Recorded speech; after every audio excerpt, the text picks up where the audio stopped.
Yan. Ayan. Yan po. Yan po yung pumipigil sa puwersa ng kuha natin sa butso. Yung catalytic na yan. Ayun o, napakasikip.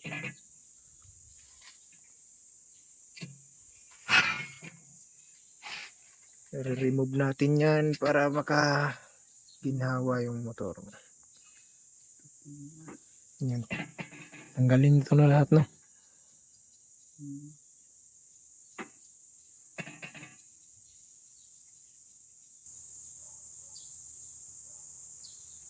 Hindi so grabe ka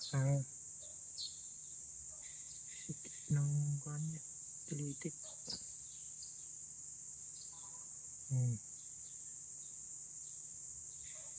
Kahit stock pipe lang siya, pag na-remove natin to, okay na yun.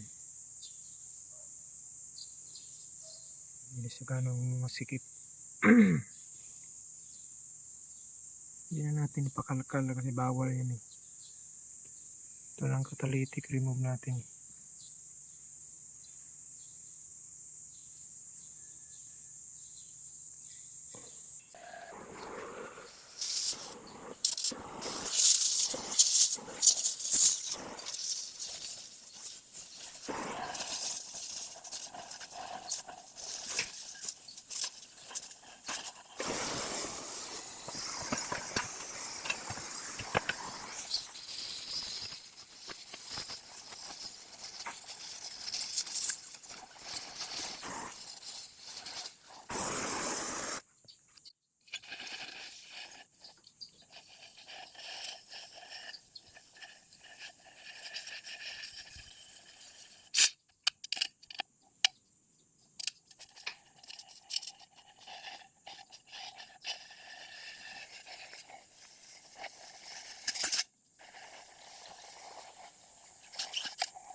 Naka-built-in pa naman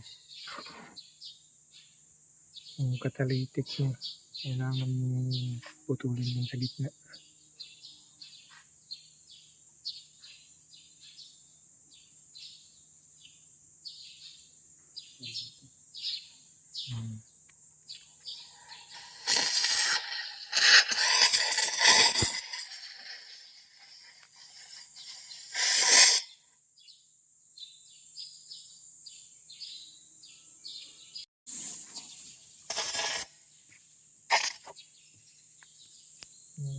Kuha na yung catalytic.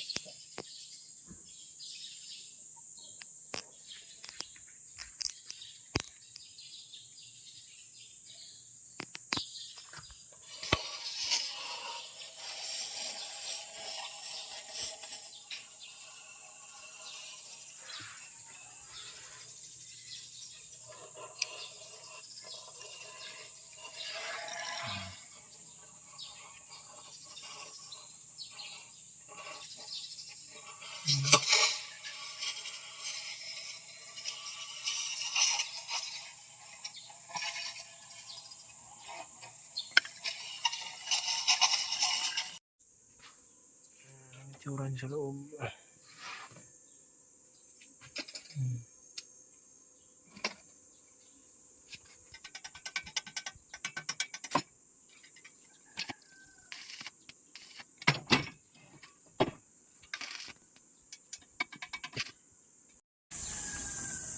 Yan. Tapos na natin kunin yung catalytic. Ayan, yun na po yung tsura niya. Medyo pangit. Kasi meron mga ganito. Pero, lagyan na natin ng high temp na black. Para bumalik siya sa dati na kulay. Ayan mga ka-DH. Lagyan na natin ng pintura. Sound check na natin. Ano na pintura na yan lahat.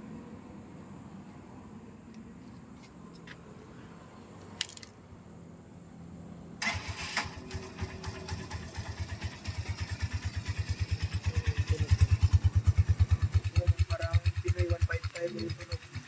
At Pinoy na yung tunog ng 155.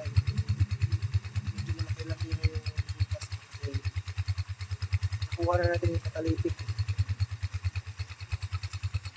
Pero yung kit niya, ganun pa rin.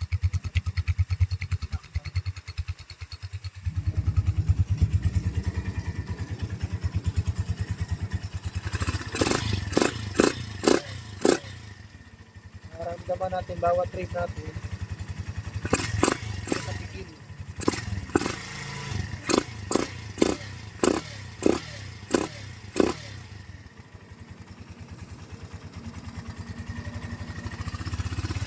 Kahit isagad pa natin yun.